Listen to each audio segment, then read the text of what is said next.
Hello students, आज का हमारा टॉपिक है क्लासिफिकेशन ऑफ कम्युनिकेशन। लेक्चर 1 में मैंने आपको बताया था कि कम्युनिकेशन होती क्या है, उसका मीनिंग क्या है, उसकी डेफिनेशंस क्या हैं, और आज हम इसकी क्लासिफिकेशन करने जा रहे हैं, जिसको आप टाइप्स ऑफ कम्युनिकेशन भी बोलते हैं। यानी कि कम्युनिकेशन की कितनी किस्में हैं, इसके कितने प्रकार हैं, आज इसके बारे में हम बात करेंगे। और इसकी 4 कैटेगरीज हैं।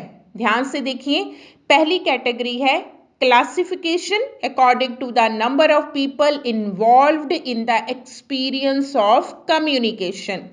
सेकेंड कैटेगरी है classification according to the organisational structure and function. तीसरी कैटेगरी है classification according to the direction of flow. और लास्ट कैटेगरी है classification according to the way of expression. तो आज मैं आपको सिर्फ पहली कैटेगरी समझाने जा रही हूं, classification according to the number of people involved in the experience of communication. तो आज के इस लेक्चर में हम पहली कैटेगरी की बात करेंगे। सबसे पहले इस बात को समझो कि इस कैटेगरी का मतलब क्या है। इसका मतलब ये होता है कि कम्युनिकेशन जब हम करते हैं तो उस कम्युनिकेशन के प्रोसेस में कितने लोग शामिल हैं, उसके आधार पर हमने कम्युनिकेशन की क्लासिफिकेशन की है। Classification according to the number of people involved in communication, यानी कि संचार में कितने लोग पार्टिसिपेट कर रहे हैं, उस बातचीत में कितने लोग शामिल हो रहे हैं, उन लोगों की संख्या के आधार पर हमने संचार की किस्में तय की है, जिसमें ये किस्में हैं intrapersonal communication, interpersonal communication, group communication, public communication and mass communication. तो अब हम इन पांचों को डिटेल में स्टडी करेंगे। सबसे पहले आती है इंट्रापर्सनल कम्युनिकेशन।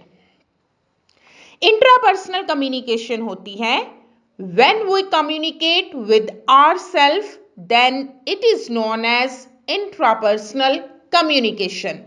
जब हम अपने आप से बात करते हैं, जब हम अपने आप से ही क्वेश्चन पूछते हैं, खुद ही आंसर निकालते हैं, यानी कि हमारे अंदर जो कुछ भी सारा दिन चलता रहता है, हम खुद में अपने आप से बात करते रहते हैं, इसको हम बोलते हैं intrapersonal communication. It is the oldest form of communication. ये संचार की सबसे पुरानी किस्म है।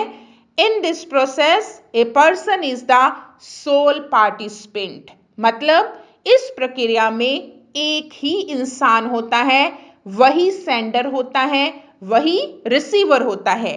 उसके पास कोई ना कोई मैसेज होता है, वही अपने आप से सवाल पूछता है, वही अपने आप को आंसर दे देता है। यानी कि ये जो सारी कम्युनिकेशन है ये इंटरनल होती है। हमारे साथ बैठे इंसान को भी पता नहीं होता कि हमारे अंदर क्या चल रहा है। जो हम सारा दिन सोचते रहते हैं उसे हम क्या कहते हैं, इंट्रापर्सनल कम्युनिकेशन। क्या ये जरूरी है? आपके मन में ये सवाल होगा कि क्या ये जरूरी है? बिल्कुल जरूरी है। देखो, अगर हमने अपने आप में कॉन्फिडेंस बिल्ड करना है तो हमें इंट्रापर्सनल कम्युनिकेशन करनी ही पड़ेगी। अगर हमने अपने इन्वायरमेंट के साथ एडजस्टमेंट करनी है तो हम इंट्रापर्सनल कम्युनिकेशन करते ही हैं। असल में क्या होता है कि जैसे कई बार आपको स्टेज फियर होता है, आप स्टेज पर जाकर कुछ बोलना चाहते हैं लेकिन आपको डर लगता है, तो लेकिन आप अपने आप को ही कहते हैं कि नहीं, तुम कर लोगी, तुम कर लोगे, इसलिए स्टेज पे चढ़ो, कोई फर्क नहीं पड़ता। तो आप अपने आप को ही मोटिवेट करना शुरू कर देते हो। तो इसलिए जब जब आपको लगता है कि आप में कॉन्फिडेंस कम है, आप खुद ही अपने आप को बूस्ट करना शुरू कर देते हो। इसी तरह से जब हमने आसपास के माहौल में सामंजस्य, तालमेल या एडजस्टमेंट करनी हो तो भी हम क्या करते हैं, इंट्रापर्सनल कम्युनिकेशन। अपने आप को जानने के लिए ये संचार बेहद ही जरूरी होता है। अब इसकी सेकंड टाइप है इंटरपर्सनल कम्युनिकेशन। इंटरपर्सनल होती है दो इंसानों के बीच में। It is a face to face communication. It is a mode of communication, verbal और non verbal, between two people.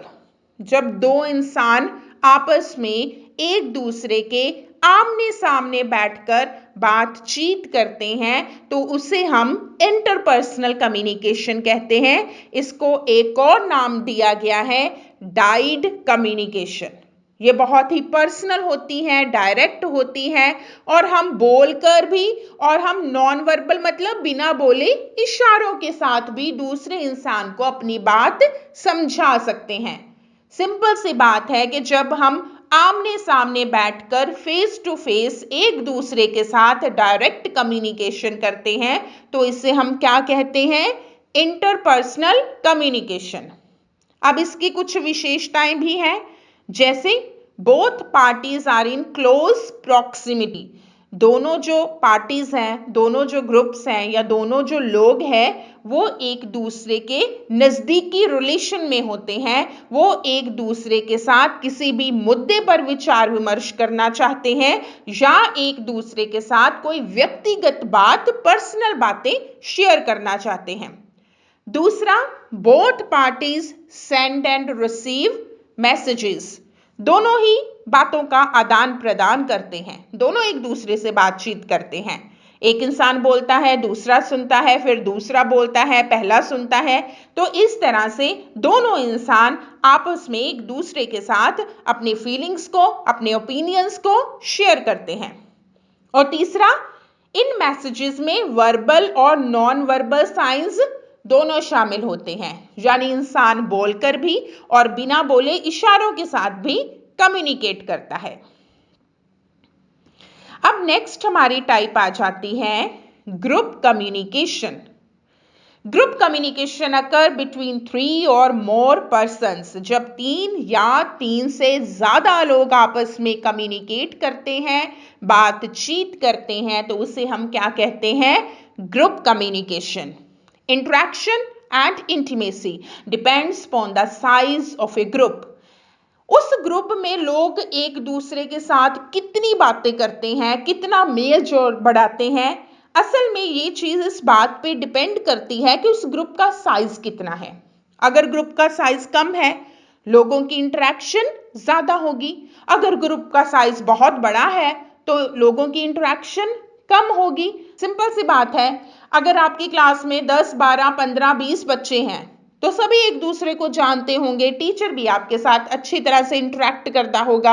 अगर आपकी क्लास में 100, 200, 400 बच्चा है तो ऑब्वियसली सभी ना तो एक दूसरे को जानते होंगे, ना ही एक दूसरे के साथ इंटरेक्ट करते होंगे। ग्रुप का साइज जितना बड़ा होता जाएगा उनके बीच में कम्युनिकेशन उतनी ही कम होती जाएगी। अब ग्रुप की भी कुछ टाइप्स हैं। There are many types of group. Primary group, पहला कौन सा है? प्राइमरी ग्रुप, जिसके हम सब मेंबर हैं, हमारा परिवार। जैसे ही इंसान का जन्म होता है वो उस ग्रुप का मेंबर बन जाता है। तो प्राइमरी ग्रुप क्या है? प्राइमरी ग्रुप जो है वो बेसिक ग्रुप है हमारी सोसाइटी का, जिसके हम सब मेंबर होते हैं।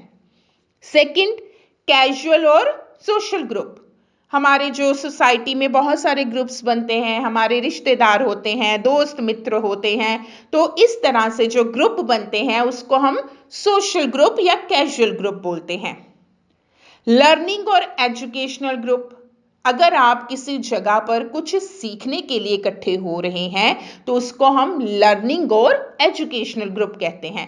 जैसे कोई कॉन्फ्रेंस हो रही है, कोई सेमिनार हो रहा है, आप अलग अलग जगह से एक जगह पर इकट्ठे हो रहे हैं तो वो जो ग्रुप है वो कुछ सीखने के लिए या कुछ सिखाने के लिए वहां पर आया है, उसको हम बोलते हैं लर्निंग और educational group. And the last is work group.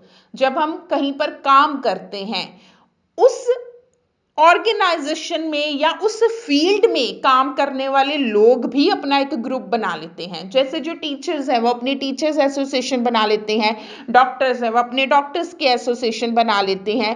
तो इस तरह जो काम से संबंधित लोग होते हैं, एक ही काम कर रहे होते हैं, तो उनका जो ग्रुप होता है उसको हम कहते हैं वर्क ग्रुप। और उनका मेन मकसद क्या होता है कि जो उनके इंटरेस्ट हैं, जो उनके हित हैं, उनको पूरा किया जाए। अब आगे बात पब्लिक कम्युनिकेशन की, कि पब्लिक कम्युनिकेशन पब्लिक के बीच में होती है, बहुत सारे लोगों के साथ होती है। Public communication tends to occur within more formal and structured setting. Formal मतलब रस्मी होगी, स्ट्रक्चर्ड पहले से प्लान्ड होगी। जो पब्लिक कम्युनिकेशन होती है वो बहुत ही फॉर्मल होती है। फॉर्मल मतलब क्या कहना है इसकी पहले से ही प्लानिंग होती है। कहां पर ये पब्लिक कम्युनिकेशन होगी? पब्लिक होती है जब हम बहुत सारे लोगों के साथ कम्युनिकेट करते हैं। जैसे किसी रैली को हम संबोधित करते हैं, बहुत सारी जनता के साथ जब हम बातचीत करते हैं, तो इसलिए उसकी पहले से प्लानिंग करनी पड़ती है। जो पहले से शमियाने लगाने हैं या स्पीकर लगाने हैं, पानी का अरेंजमेंट करना है, स्पीच अपनी तैयार करनी है, तो बहुत ही फॉर्मल होती है और साथ में पहले से ही वो प्लान्ड होती है। In public communication, one person is designated as a sender and the rest are cast in the complementary role of listeners or audience members. ज्यादातर पब्लिक कम्युनिकेशन में क्या होता है कि एक स्पीकर होता है और बाकी सारी ऑडियंस होती है। जैसे रैली को अगर कोई नेता, कोई लीडर संबोधित करता है, तो वो जो नेता है वो क्या है? वो सेंडर है, और बाकी सारे लोग जो उसको सुन रहे हैं बैठकर, वो क्या है? ऑडियंस है। Public communication occurs public rather than private places. सीधी सी बात है, पब्लिक कम्युनिकेशन हमेशा पब्लिक प्लेसेस पर होगी। जैसे किसी पार्क में हो गई, किसी स्टेडियम में होगी। प्राइवेट प्लेसेस पर, घरों पर पब्लिक कम्युनिकेशन नहीं होती है। और नेक्स्ट है मैस कम्युनिकेशन। मैस मतलब बहुत ज्यादा, अनगिनत लोगों के साथ बातचीत करना। It is the process of delivering information, ideas and attitude to a sizable and diversified audience through use of media developed for that purpose. सीधी सी बात है, जब हमने अनगिनत लोगों के पास अपने मैसेज को पहुंचाना हो और हम मीडिया के जरिए उस मैसेज को लाखों करोड़ों लोगों तक पहुंचाते हैं, तो उसे हम क्या कहते हैं? Mess communication. यानी कि जब हम मीडिया के जरिए लाखों लोगों तक अपने संदेश को पहुंचा रहे होते हैं, उसको हम बोलते हैं मैस कम्युनिकेशन। ये मीडिया का चैनल रेडियो भी हो सकता है, टीवी भी, सोशल मीडिया भी, न्यूज़पेपर भी। The audience in mass communication is heterogeneous and large. Large बहुत ज़्यादा होती है, heterogeneous मतलब एक दूसरे से बिल्कुल डिफरेंट होती है। उनका कल्चर डिफरेंट होता है, उनकी लैंग्वेज डिफरेंट होती है, उनके हैबिट्स डिफरेंट होते हैं, टोटली एक दूसरे से डिफरेंट होती है। और मैस कम्युनिकेशन में दो चीज़ें इंपॉर्टेंट होती हैं, what to communicate and how to communicate. What मतलब कहना क्या है, क्योंकि आपकी बात लोगों तक पहुंच रही है, लाखों लोगों तक पहुंच रही है, इसलिए बहुत ज्यादा सोच समझकर आपको बोलना पड़ता है। कोई भी ऐसी बात आप नहीं बोल सकते जो किसी को नुकसान पहुंचाए, जो दंगे फसाद कर दे। इसलिए क्या कहना है ये भी प्लानिंग करनी पड़ती है, और कहना कैसे है, यानी कि आपका स्टाइल बहुत मैटर करता है। The expression is public rather than private because the messages are not addressed to particular individuals. जो भी आपका मैसेज है वो अपने लोगों को ध्यान में रखकर ही बनाना होता है, क्योंकि इसमें लोगों के साथ हम कम्युनिकेट करते हैं। प्राइवेट किसी एक इंडिविजुअल को हम मैसेज नहीं भेज रहे, हम लाखों लोगों तक भेज रहे हैं मैसेज, जो अलग अलग एरियाज में बैठे हैं, जो अलग अलग कल्चर के हैं, जिनकी अलग अलग आदतें हैं। तो इस तरह से आपके मैसेज को लाखों लोग रिसीव कर रहे होते हैं। तो इस तरह से पूरी ऑर्गेनाइजेशन मास कम्युनिकेशन में लगी होती है। तो इस तरह से ये हमारी टाइप्स हैं जो हमने क्लासिफिकेशन की है कम्युनिकेशन की, नंबर ऑफ पीपल के बेस पर, यानी कि संचार में कितने लोग भाग ले रहे हैं। तो ये था आज का हमारा लेक्चर। कल के लेक्चर में हम कम्युनिकेशन की अगली टाइप्स करेंगे।